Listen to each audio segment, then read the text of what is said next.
जय हिंद दोस्तों, वंदे मातरम। इस समय बॉलीवुड के सामने एक ऐसा दौर चल रहा है जब उसके बड़े से बड़े स्टार्स जो हैं वो साउथ इंडियन स्टार्स के सामने बिल्कुल पानी भरते हुए नजर आ रहे हैं। किसी को समझ में नहीं आ रहा है कि किस तरीके से चीज़ों को आगे लेकर जाना है। जो बड़ी बड़ी मूवीज़ हैं, बड़े बड़े मूवीज़ में जिनमें पैसा लगा हुआ है, वो मूवीज़ भी रुकी हुई हैं कि भाई साउथ इंडिया की कोई मूवी रिलीज़ ना हो उसके आसपास, नहीं तो उनकी मूवी ठप्प पड़ जाएगी। ऐसे में अब नए सिरे से बॉलीवुड को अपने आप को रीस्ट्रक्चर करना होगा, री इंजीनियरिंग करनी होगी, तब कहीं जाकर कुछ चीज़ें सही हो पाएंगी। ऐसे में अब रणवीर सिंह, जो कि बॉलीवुड के एक उभरते हुए सितारे तो नहीं हैं, अब स्थापित हो चुके हैं, अपनी मूवीज़ के थ्रू लोगों का मनोरंजन करने लगे हैं। उनकी नई मूवी का ट्रेलर सामने आया, जयेश भाई जोरदार, जिसमें कि एक नया सा कॉन्सेप्ट आया है। भ्रूण हत्या, महिलाओं के लिए जो इनइक्वालिटी होती है समाज में, उन सभी चीज़ों को कैप्चर करते हुए मूवी बनाने की कोशिश करी गई है। लेकिन इस मूवी के ट्रेलर को देखकर एक बार फिर वही लगता है, कहीं ना कहीं कुछ चीज़ें कम ज़रूर दिख रही हैं। लेकिन हाँ, अपने आप में ये ट्रेलर की अगर हम कहानी की तरफ देखें तो ट्रेलर में काफ़ी कुछ अच्छी चीज़ें हैं, जिससे कि एक्सपेक्ट किया जा सकता है कि मूवी एक पॉजिटिव मैसेज के साथ हम लोगों को छोड़कर जाएगी। साथ ही साथ कॉमेडी का भी थोड़ा बहुत तड़का अपने साथ लेकर आएगी। रणवीर सिंह एक बार फिर से बिग स्क्रीन पर धमाकेदार एंट्री के लिए तैयार हैं। फिल्म जयेश भाई जोरदार से लौट रहे रणवीर सिंह एक बार फिर से गुजराती कैरेक्टर में नजर आएंगे। रणवीर सिंह का गुजराती कैरेक्टर से काफ़ी गहरा नाता रहा है। ऐसे में इस फिल्म में कहीं ना कहीं उनका पुराना एक्सपीरियंस तो काम आएगा ही। जयेश भाई जोरदार में रणवीर सिंह जयेश भाई के किरदार में है, वहीं उनकी पत्नी के रोल में है एक्ट्रेस शालिनी पांडे। शालिनी ने रणवीर सिंह के अलावा फिल्म में बोमन ईरानी, रत्ना पाठक शाह और जिया विद्या भी अहम किरदार में है।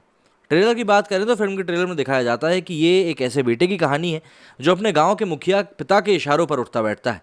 पिताजी के आगे चूंकि आवाज़ भी नहीं करता, लेकिन ये सीधा साधा बेटा एक दिन अपने पिता के लिए ही बवाल बन जाता है। दरअसल मुखिया को अपने बेटे से काफ़ी उम्मीदें हैं कि वो घर को एक चिराग देगा और भविष्य के लिए उसे अगली जनरेशन का मुखिया मिल जाएगा। इस जनरेशन के लिए मुखिया जी ने जयेश भाई के कंधों पर जिम्मेदारी डालने का सोचा है। ऐसे में जयेश भाई को भी पिता की कई सारी बातें माननी पड़ती हैं। अब बेटे जयेश भाई की पत्नी पेट से है। ऐसे में जयेश भाई के माता पिता को उम्मीद है कि इस बार उनके घर पर पोता ही आएगा। हालांकि जयेश भाई की एक बेटी पहले से है, जिसे उसके दादा दादी पसंद नहीं करते। कहानी में ट्विस्ट तब आता है जब जयेश भाई को पता चलता है कि उसकी पत्नी के गर्भ में पल रही नन्ही सी जान बेटा नहीं बल्कि बेटी है। इसके बाद जयेश भाई अपनी बिटिया को बचाने में अपना जोर लगा देता है। जो जयेश भाई अपने बापूजी के सामने आवाज़ तक नहीं निकालता था, वो पत्नी और बेटी को लेकर घर से भाग जाता है और सोचता है कि ऐसा कर कर वो जीत जाएगा। वो ऐसा कर भी लेता है, लेकिन पूरा गांव उसके पीछे पड़ जाता है। अब इसके आगे क्या होगा? क्या जयेश भाई और उसका परिवार मुखिया जी के हाथ लग जाएगा, या फिर जयेश भाई की आने वाली बेटी को मौत के घाट उतार दिया जाएगा, या फिर जयेश भाई अपनी बेटी को बचा लेंगे? ये सब जानना काफ़ी दिलचस्प होगा और ट्रेलर में बस यही सवाल सामने है। रणवीर सिंह बेशक गुजराती एक्सेंट में काम करते करते परफेक्ट हो गए हों, लेकिन ये फिल्म उनकी बाकी फिल्मों से कई मायनों में अलग दिखाई देती है। याद हो कि रणवीर सिंह ने संजय लीला भंसाली की फिल्म रामलीला में काम किया था। इस फिल्म का बैकग्राउंड गुजरात से जोड़कर दिखाया गया था। ऐसे में रणवीर ने प्योर गुजराती बनने में कोई कसर नहीं छोड़ी थी। अब जयेश भाई जोरदार के ट्रेलर के मुताबिक फिल्म में रणवीर का लुक उनकी अब तक की फिल्मों के लुक से काफ़ी अलग है।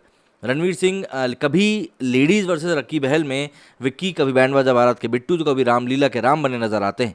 जयेश भाई के किरदार में रणवीर सीधे साधे सिंपल से गुजराती दीकरा बनकर दिख रहे हैं।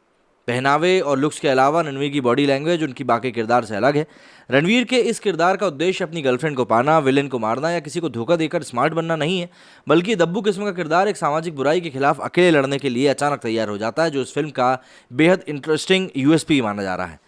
रणवीर सिंह की यह फिल्म कहीं ना कहीं दर्शकों के दिलों को छू सकती है, क्योंकि फिल्म के ट्रेलर में एक गंभीर मुद्दे को दिखाया गया है।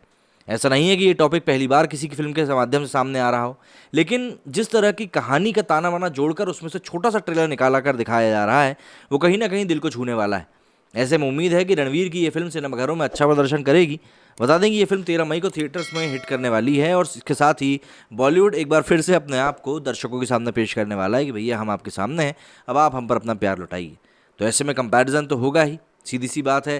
कंपैरिजन अगर नहीं होगा तो पब्लिक को ये चीज़ें पचेंगी नहीं। लेकिन ये मूवी का टॉपिक बड़ा ही अच्छा दिखाई पड़ रहा है, तो ऐसे में देखना होगा कि इस मूवी को पब्लिक का प्यार किस तरह से मिलता है। मेरे स्टूडियो में फिलहाल इतना ही। जय हिंद, जय भारत।